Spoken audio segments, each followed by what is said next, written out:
I am the and I am the DV specialist at RDVIC.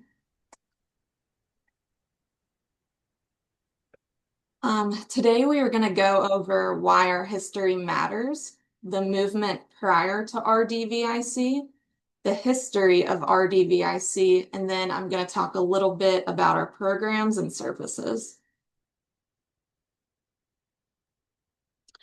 So understanding the history of both the battered women's movement and the rape crisis movement, it builds a foundation to understand where our systems today come from and how we can continue to improve these systems.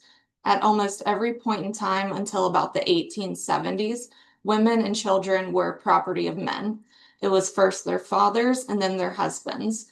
This ideology was endorsed usually by the church.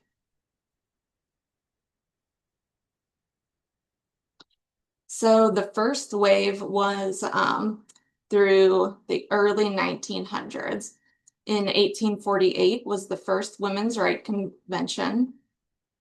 In 1851, Sojourner Truth delivered her famous Ain't I a Woman speech in Akron, Ohio. In 1871, Alabama and Massachusetts declared wife beating a crime. In 1910, the Supreme Court denied wives the right to prosecute their husbands for assault. And then 1916, Margaret Sanger opened the first birth control clinic in defiance of New York state law banning contraception distribution. The second wave went from 1944 till the 2000s. In 1944, it was the rape of Ressie Taylor. In 1950 was the start of the civil rights movement. In 1955, Emmett Till was wrongfully accused and lynched. In 1971, In 1971, the first rape crisis center was opened. In 1973, the first battered women's shelter was opened. And then in 1982, the first federal funding for programs. In 1984, the Victims of Crimes Act, also known as VOCA, was passed. And then in 1994, Violence Against Women's Act, also known as VAWA, was passed.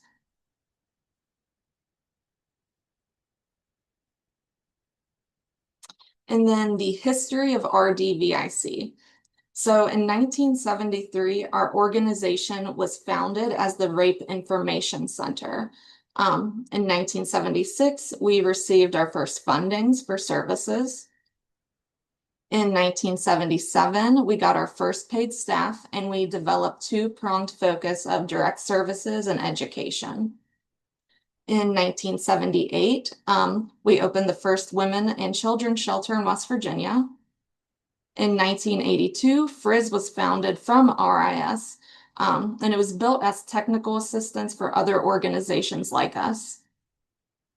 In 1982, we got our first federal funding for programs.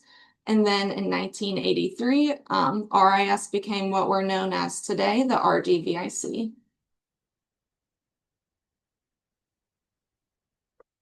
So our mission is to provide a community-based comprehensive service that advocates for the equal rights of all individuals to have control of their lives without violence or the threat of violence.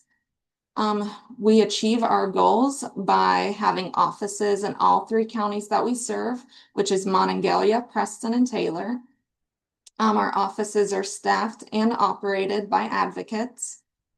And the central office in Mon County runs a domestic violence shelter for all three counties. So our programs and services. We have a 30-day temporary emergency shelter. It is free and it's only for those that are actively fleeing domestic violence. There are shelter advocates staffed there 24/7.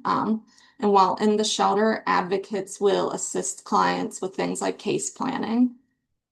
And then our other client services, we provide medical, general, and legal advocacy. So as for medical, Like Ruby will call us if anyone comes into the emergency department due to sexual assault or domestic violence, and we will come and offer our services. If a patient has to get a kit done, then we will offer to stay with them as emotional support as well. As for legal advocacy, we can assist clients with filing protective orders, and we have a legal advocate that will accompany them to court. We also just started doing remote court, so clients can come into our office so they don't have to, stand face to face with their abusers. We have a 24-hour hotline, so we can go to the hospital or assist with these protective orders at any time. Survivors can also use the hotline if they're in crisis and they need emergency shelter, or if they just need somebody to talk to. We have peer-to-peer counseling. It can be done by any of our advocates, and they can either come into the office or we can do it over the phone. We can provide transportation services to the shelter for those that are fleeing domestic violence, as long as it is safe to do so. And we can help provide transport to like court or doctor's appointments, as long as we're given a 48-hour notice and we're staffed to do so. We also help with safety planning and financial assistance. And then we have a support group for survivors, which is hybrid, so they can attend it in person or virtually. And then lastly, we make referrals to other resources and outside services. Some of our additional programs, we have the outreach program that covers community events, distributing materials to businesses and organizations. It runs our social media campaign and our volunteers. The prevention program, it does the educational curriculum for K through 12, colleges and professionals. It works on coalition building and community education.